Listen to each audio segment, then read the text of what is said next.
Okay, next topic is intensity and loudness. What is intensity? The amount of sound energy passing each second through a unit area is called intensity of sound. It can be measured. तो यहाँ मैंने diagram draw किया हुआ है कि एक आदमी है, वो इट इज़ प्रोड्यूसिंग साउंड. तो ये पर्टिकुलर एरिया है, ये बॉक्स है, ये एरिया है. The amount of sound passing through a unit area है. पर्टिकुलर ये एरिया में से एक सेकेंड में कितना साउंड जाएगा, energy can be measured, right. तो there are instrument which will measure the energy, sound energy. कहाँ एनर्जी वो मेजर करेगा, पर्टिकुलर एरिया में मेजर करेगा, सब जगह मेजर नहीं करेगा. और एक सेकेंड में जितनी एनर्जी पास हो गई इधर से, एक सेकेंड में जितनी एनर्जी यहाँ से पास हो गई, that is called intensity of sound. The amount of sound energy passing each second through a unit area in 1 second is called intensity of sound and it can be measured. तो intensity अगर ज़्यादा होगी तो एकदम loud sound होगा, right. Intensity depends on the distance also. आप कितना दूर खड़े हो उससे भी इंटेंसिटी डिफर करती है. Loudness is measured of response of ear to the sound. It cannot be measured. तो loudness है वो response of ear है.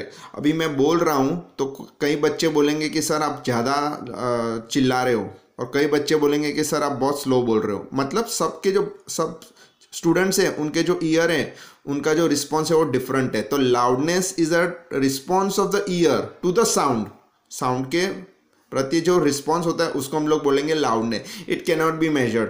तो लाउडनेस है वो मेजर नहीं हो सकती है, right. Now next topic is sonic boom. What is sonic boom? When the speed of the object exceeds the speed of the sound, it is traveling at a supersonic speed. For example, bullet, jet aircraft, फिर bullet train है, this all are moving at a supersonic speed. देखो sound है, sound की speed क्या होती है, 350 kilometre per hour होती है. ये जनरल है, इंक्रीज डिक्रीज थोड़ी बहुत हो सकती है. तो 350 किलोमीटर पर आवर की स्पीड से अगर कोई भी ऑब्जेक्ट मूव कर रहा है तो उसको हम बोलेंगे supersonic speed. The speed of the object is more than the speed of the sound. It is traveling at a supersonic speed. When object moves with a higher speed than the sound, मतलब supersonic speed, it produces shock waves in the air. जब भी कोई object की speed sound की speed से ज़्यादा होती है तो शॉक वेव्स प्रोड्यूस होती है एयर में. जब वो मूव करता है ना, बुलेट या जेट एयरक्राफ्ट, तब मूव होता है ना, तब एक एयर में शॉक वेव्स प्रोड्यूस होते हैं. This shock waves carry a large amount of energy. मतलब मान लो ये बुलेट ट्रेन है, जब ये बुलेट ट्रेन आगे जाती है तो उसकी स्पीड ज़्यादा होती है 350 किलोमीटर. तो यहाँ पे जो एयर है उससे ये टकराएगी, तो उसकी वजह से ये जो एयर है वो वाइब्रेट होना स्टार्ट होगी और यहाँ पे शॉक वेव्स प्रोड्यूस होगा. वाइब्रेशन मतलब पता है, वेव्स. तो यहाँ पे एक टाइप की शॉक वेव्स प्रोड्यूस होगी and which has a large amount of energy. तो shock waves are produce which is a large amount of energy due to air pressure variation. तो यहाँ क्या हो जाता है, एयर प्रेशर वेरिएशन होता है. वेरिएशन मतलब चेंज होता है. देखो यहाँ जो आजू बाजू हवा होती है उसका प्रेशर और यहाँ का एयर प्रेशर डिफरेंट होगा. तो यहाँ क्या हो रहा है, air pressure variation. So due to air pressure variation associated with shock waves, a sharp and loud sound is produced which is called sonic boom. तो ये जो साउंड प्रोड्यूस होता है ना, loud and sharp, that is called sonic boom. तो आपने कभी देखा होगा कि जो जेट एयरक्राफ्ट होते हैं वो बहुत हाइट पे होते हैं. अगर नीचे से जाते हैं तो उसमें से शॉक वेव्स प्रोड्यूस होते हैं और उसमें से साउंड प्रोड्यूस होता है. और वो साउंड इतना, उसके पास इतनी एनर्जी होती है ये साउंड के पास कि वो ग्लास को भी शैटर कर सकते, तोड़ सकते ग्लास, राइट. ये तो बिल्डिंग्स है तो बिल्डिंग्स में क्रैक्स भी हो सकती है. तो ये साउंड बहुत it contains large amount of energy. तो this is known as sonic boom. Reflection of sound. The bouncing back of sound from any smooth surface is called reflection of sound. यानी sound कोई किसी से भी टकरा के वापिस आता है तो ये टकराने के बाद वापिस आता है, this is called reflection of sound. The bouncing back of sound from any smooth surface is called reflection of sound. What is echo? Echo मतलब repeated reflection. एक बार रिफ्लेक्शन नहीं होगा, बार बार रिफ्लेक्शन होगा. मतलब यहाँ पे क्या हो रहा है, ये एक साउंड जा रहा है, टकराएगा माउंटेन से, वापस आएगा, और यहाँ मान लो कि पीछे भी एक माउंटेन है कि कोई ऑब्स्टिकल है तो उससे टकराएगा, वापस जाएगा, वापस आएगा, यानी 2-3 बार ये साउंड रिफ्लेक्ट होगा. तो repeated reflection of sound by a large and hard obstacle यहाँ माउंटेन ऑब्स्टेकल है तो यहाँ लार्ज एंड हार्ड ऑब्स्टेकल होना चाहिए, इज कॉल्ड एको। तो repeated reflection of sound by large and hard obstacle is called echo. तो हम mountain areas पे कहीं जाते हैं तो वहाँ एको पॉइंट्स होते हैं, तो हम कोई भी चीज़ बोलते तो 2-3 बार हमें रिपीट होती है, right. 2 condition for echo to be hear, 2 condition satisfied होनी चाहिए for echo. Time interval between original sound and reflected sound should be at least 0.1 second.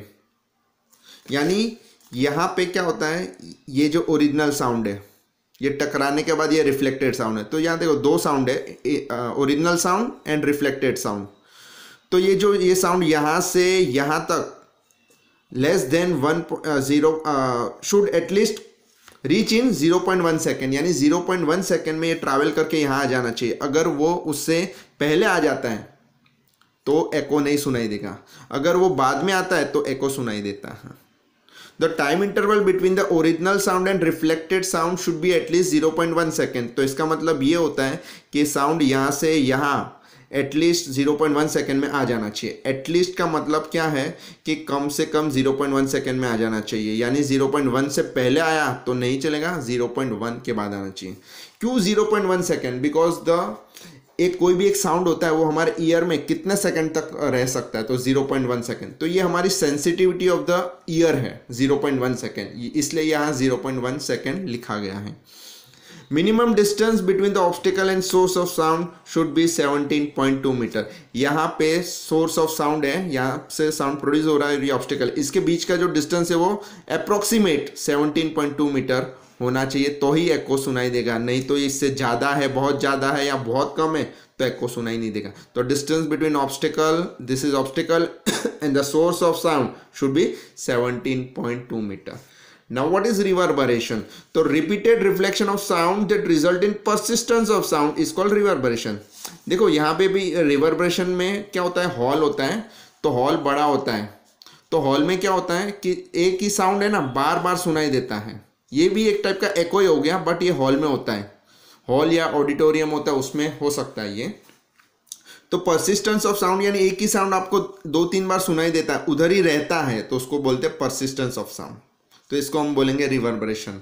तो repeated reflection of sound that result in the persistence of sound is called reverberation. तो reduce reverberation मतलब reverberation को हम लोग कैसे दूर कर सकते हैं, रिड्यूस कर सकते हैं। तो roof and wall of auditorium are made up of sound absorbing material, rough plaster and draperies can be used. तो यहाँ पे हम लोग क्या कर सकते हैं, रफ प्लास्टर कर सकते हैं, यहाँ पे भी rough plaster. Roof and wall of auditorium, ये जो हॉल होता है ऑडिटोरियम, उसका वॉल और उसको हम लोग को रफ मटेरियल कर देना है। रफ में क्या होता है, साउंड एब्जॉर्ब हो जाता है, यानी साउंड एब्जॉर्ब हो जाएगा तो रिफ्लेक्शन नहीं होगा, तो रिवर्बरेशन नहीं होगा। Seat material of the sound should has a sound absorbing property. Cinema होता है या तो हॉल होता है, उसमें जो चेयर्स होती है उसका जो मटेरियल है वो साउंड एब्जॉर्बिंग मटेरियल होगा, क्योंकि उधर से भी रिफ्लेक्शन नहीं होना चाहिए साउंड। तो this are the method to reduce reverberation.